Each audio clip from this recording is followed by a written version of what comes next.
पड़ेगे भी और जरूरत पड़ने पे हमको लड़ना पड़ेगा, तो विद्यार्थी हक के लिए हम लड़ेंगे भी।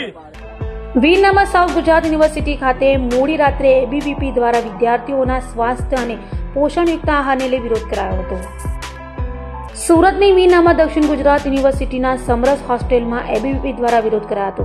મોડી રાતે અખિલ ભારતીય વિદ્યાર્થી પરિષદના કાર્યકરોએ યુનિવર્સિટી ખાતે દોડી જઈ સમરસ હોસ્ટેલમાં વિદ્યાર્થીઓને સ્વાસ્થ્ય સાથે ચેંડા થતા હોવાનું અને પોષણયુક્ત આહાર ન મળતો હોવાના આક્ષેપો સાથે વિરોધ કર્યો હતો।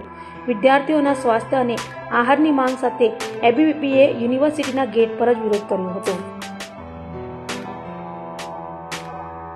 લક્ષ્મણનાથ યોગીરાજ, સુરત મહાનગર મંત્રી, અખિલ ભારતીય વિદ્યાર્થી પરિષદ। વિરોધ ચાલી રહ્યો છે? વિરોધ ચાલી રહ્યું છે। અખિલ ભારતીય વિદ્યાર્થી પરિષદ 3 મહિના પહેલા એક આવેદન આપ્યું હતું આ વોર્ડનના થ્રુ એક સમાજ કલા અધિકારીને, જેમાં વિદ્યાર્થીની પ્રાથમિક સુવિધાને લઈને, જેમાં એ પ્રાથમિક સુવિધામાં ભોજનની ગુણવત્તામાં સુધારો થોડો કરવામાં આવે, પીવાના પાણીમાં થોડી ક્વોલિટી વ્યવસ્થિત કરવામાં આવે, નિવાસ માટે એમને રહેવાની થોડી સાફ સફાઈ, એમના અંદર ટોયલેટ કે એમને ઓઢવા માટે કંબલ, ગદ્દા, એમની સુવિધા જે પ્રાથમિક સુવિધા જે ગણવામાં આવે છે એ મળવામાં, જે એડમિશનના વખતે એમને કહેવામાં આવે કે આ સમર હોસ્ટેલમાં તમને આ બધી જ વસ્તુ પૂરી પાડી દેવામાં આવશે, પણ અત્યાર સુધી એડમિશન 6 મહિના વધારે થઈ ગયા, પણ અત્યાર સુધી એ લોકોને એક વસ્તુનું પૂરી પાડી દેવામાં આવ્યું નથી। એને લઈને અખિલ ભારતીય વિદ્યાર્થી પરિષદ કાલથી આંદોલન કરે છે અને 12-20 કલાકથી વધારે અમે લોકો બેસ્યા છે। મેસમાંથી ગઈકાલનો કઈ વિડીયો વાયરલ થયો છે ઉંદરનો, આ બાબતે શું કહેવું?